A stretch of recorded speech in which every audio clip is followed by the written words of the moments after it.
I I মিলন, এই ওঠো না, ওঠো না, অনেক ঘুমাইছো, ওঠো তো, ওঠো ওঠো ওঠো ওঠো, তাড়াতাড়ি ওঠো। কয়টা বাজে? আরে কয়টা বাজে জানতে হবে না, সকাল হয়ে গেছে, ওঠো তুমি।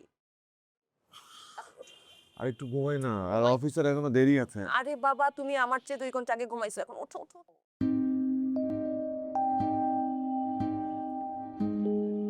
কি কথা বলো? না, কথা এভাবে বলা যাবে না, ওঠো ওঠো, বাইরের থেকে মানুষ আসছে, ওঠো ওঠো ওঠো ওঠো, সরো সরো সরো।